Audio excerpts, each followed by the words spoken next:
அரிமாசு, இமாசு இது 2த்துக்குமே இருக்கிறது அப்படின்னு தான் பொருள். அதோட அர்த்தம் இருக்குது.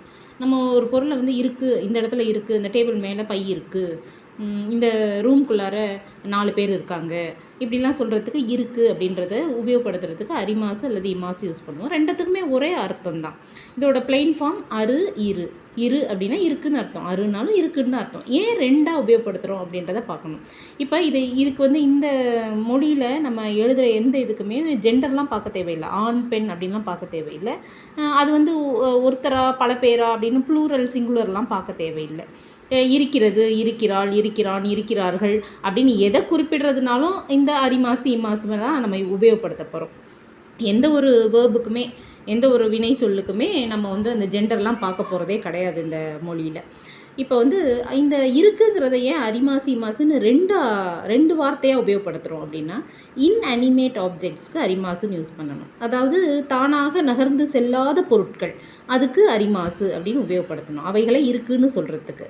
அதே மாதிரி அனிமேட் ஆப்ஜெக்ட்ஸ் அப்படின்னா தானாக நகர்ந்து செல்லும் பொருட்களை, நம்ம வந்து தன்னிச்சையாக நகர்ந்து செல்பவைகளை சொல்கிறதுக்கு இமாசு அப்படின்னு உபயோகப்படுத்தணும். அப்போ உயிர் உள்ளவைகள் உயிரற்றவைகள்னு பிரிக்கலாமா அப்படின்னா அதுவும் கூடாது. ஏன் அப்படின்னா மரங்கள் செடி கொடிகளுக்கெல்லாம் உயிர் இருக்குது, ஆனால் அதை எந்த இடத்துல அது முளைக்குதோ அதோடைய லைஃப் டைம் வரைக்கும் அதே இடத்துல இருக்கும், நகர்ந்து செல்லாது. அப்படி இருக்கும்போது நம்ம உயிர் உள்ளவை உயிரற்றவைன்னு நம்ம பிரிக்க முடியாது. நகர்ந்து செல்லாதவைகளை அரிமாசுன்னு சொல்லணும், இருக்குது அவைகளை இருக்குது அப்படின்னு சொல்லும்போது அரிமாசுன்னு சொல்லணும். நகர்ந்து செல்பவைகளை இருக்குன்னு சொல்லும்போது இமாசு அப்படின்னு சொல்லணும். நம்ம அந்த சென்டென்ஸை இவைகளை உபயோகப்படுத்தி அந்த வாக்கியத்தை முடிக்கணும்.